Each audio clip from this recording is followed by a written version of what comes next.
சீக்கிரம் போயிடலாம், வேகமா போயிடலாம், கடைசியில முட்டுச்சந்தில் போய் மாட்டிக்கிட்டோம். அவர் நடத்தின பாதை சில நேரம் லெகுவா, வேகம் இல்லாததா, நிதானமானதா இருக்கும், ஆனா அற்புதமா இருக்கும். அல்லேலூயா.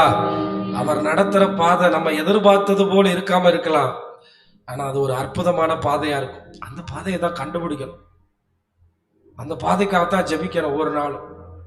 ஏன்னா அன்னைக்கு ஒரு 24 மணி நேரம் தேவன் நமக்கு கொடுக்குறாரு. நமக்கெல்லாம் மணிக்கணக்கில் தான் கொடுக்கப்படுது, மறந்துடாதீங்க.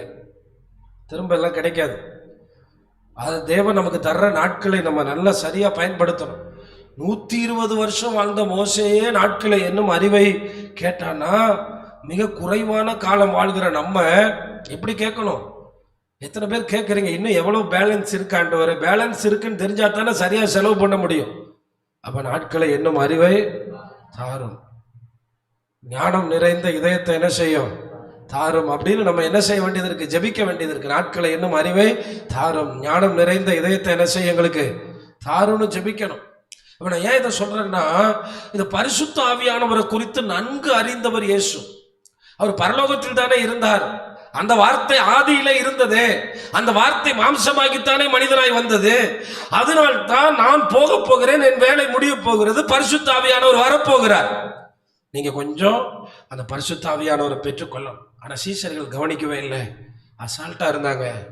ஒரு பெரிய ஒரு கொடூரமான சூழ்நிலை வந்துச்சு.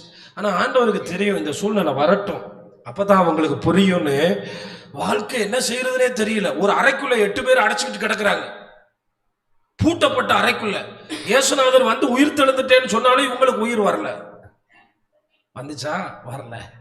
8 நாளைக்கு அப்புறம் தோமாவுக்கு தரிசனமானாலும் இவங்களுக்கு உயிர் வரல. எப்படி வரும்? ஆவி இல்லையே.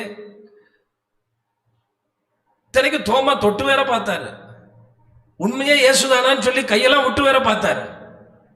ஆனா அதுல இருந்து ஒண்ணு தெரிஞ்சுக்கிறங்க, பார்த்தா கூட நீங்க தொடர்ந்து நம்ப முடியாது. பெரிய அற்புதங்களை பெற்றா கூட நாளைக்கு சோர்ந்து போவீங்க. ஆவியானவர் இருந்தா ஓடிக்கிட்டே இருப்பீங்க. அல்லேலூயா. சோர்ந்து போறோம்ல, சோர்ந்து போறோமா இல்லையா? ஆண்டவர் எல்லாம் தெளிவா எழுதி வச்சிருக்காரு. கடைசி காலத்துல இருதயம் பெருந்தீண்டியினால நிறைஞ்சிருமா.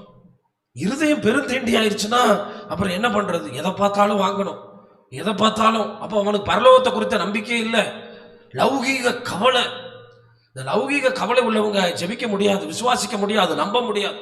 அந்த கவலையிலே அவங்க செத்துருவாங்க, அந்த கவலையிலே அந்த வாழ்க்கையை முடிச்சுவாங்க. அப்ப இதுல இருந்தெல்லாம் நம்ம ஜெயிக்கிறதுக்கு நமக்கு ஆவியானவருடைய கிருபை வேணும், ஆவியானவருடைய வல்லமை வேணும்.